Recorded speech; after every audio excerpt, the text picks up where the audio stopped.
Oui, bonsoir à tous, bonsoir à toutes. Voilà, on se réveille avec la qualification de l'équipe nationale du Sénégal, mais je voulais faire un peu quelques éclaircissements parce qu'il y a beaucoup de polémiques qui sont en train de naître sur les réseaux ou à la télé sur la non-sportivité de l'équipe nationale sénégalaise et de ce supporter. Donc on se sent bien évidemment touché parce que ce qui est important, c'est de remettre les choses dans leur contexte. On est là en train de dire que les Sénégalais ont mal accueilli l'Égypte, ils ont été antisportifs avec les lasers. Mais la chose qu'il faut savoir, c'est qu'aujourd'hui, c'est une cause à effet, c'est l'arroseur arrosé. Voilà, il faut d'abord, avant tout, remettre les choses dans leur contexte. Le Sénégal, on est un pays accueillant. On nous connaît pour notre hospitalité, pour notre teranga. Et personne n'a été choqué ou scandalisé lorsque, au match aller, dans une atmosphère électrique, les Égyptiens, pour commencer, ont hué notre hymne national. Et ça, c'est quelque chose de très grave, parce que l'hymne national, on l'a toujours dit, on ne huit pas l'hymne national d'un pays. Ça ne se fait pas. Peu importe l'enjeu qu'il peut y avoir dans une confrontation entre deux pays frères, on n'huit pas l'hymne national du Sénégal. Ils ont insulté nos joueurs. Si vous voulez, on va vous ressortir les vidéos où ils ont insulté Sadio Mané, où ils ont insulté notre entraîneur, où ils ont, pendant tout le match, été antisportifs avec des lasers sur le visage de nos joueurs. Il y a beaucoup d'images qui ont été diffusées.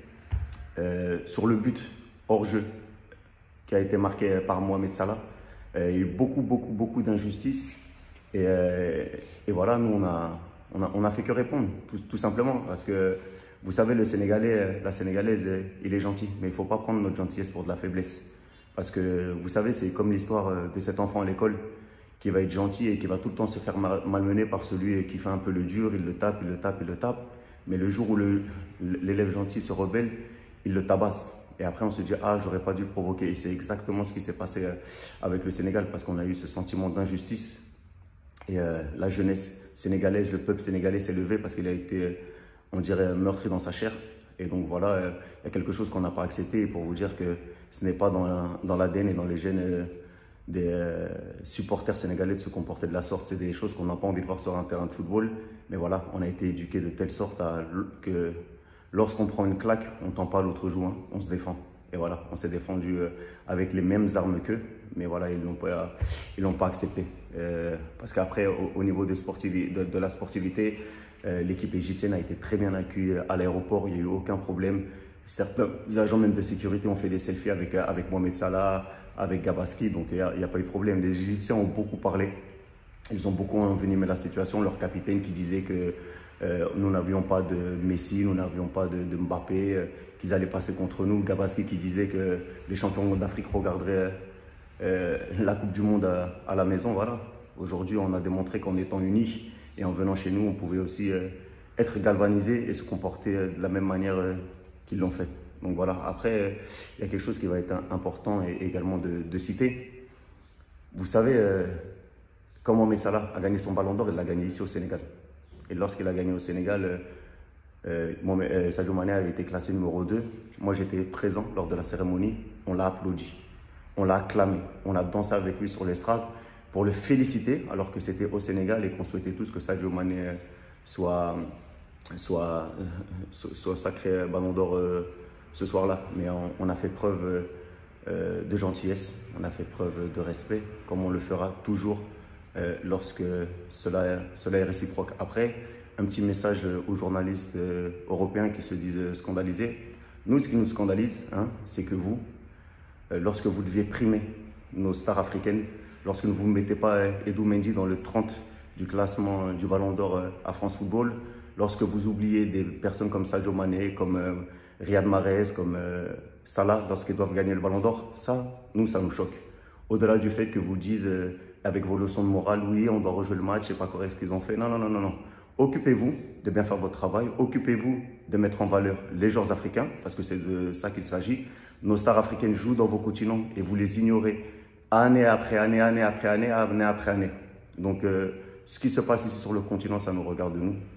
Si vous étiez un peu plus informé, vous vous déplacerez, vous viendrez au stade et vous ne ferez pas vos leçons de morale sur vos plateaux de télé. Ça, on n'en a pas besoin. Et voilà, on va continuer maintenant à avancer et à grandir parce que la réalité, c'est que le Sénégal mérite d'aller en Coupe d'Afrique. Elle mérite d'aller en Coupe du Monde. Elle est championne d'Afrique. Elle a démontré lors des 3 rencontres face à l'Égypte qu'on était la meilleure des 2 nations sur le terrain. Parce que les actes antisportifs, c'est l'Égypte qui l'a fait pendant les 3 rencontres. En finale de CAN, ils ont déjoué, ils ont fait que de la comédie, ils sont tombés par terre pour nous amener en séance de tir au but et on les a battus. Au match aller, il y a eu beaucoup de faits de jeu et beaucoup de scandales que si ça s'était passé de l'autre côté, si nous, les Sénégalais, on avait marqué un but hors jeu et que la VAR n'était pas intervenue, je peux vous dire qu'on en aura entendu des milliers et des cents. Et ici au Sénégal, c'est exactement la même chose. L'Égypte a été antisportive, aussi bien sur le terrain qu'en dehors. Donc vos leçons de morale, vous pouvez vous les mettre où je pense. Nous, on est qualifiés, on va continuer à grandir, on n'a aucun problème avec l'Égypte.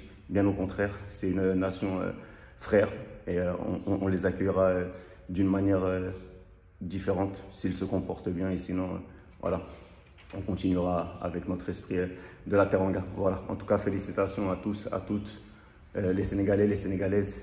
Merci à ceux qui nous ont soutenus. Félicitations aussi aux autres nations africaines qui se sont qualifiées.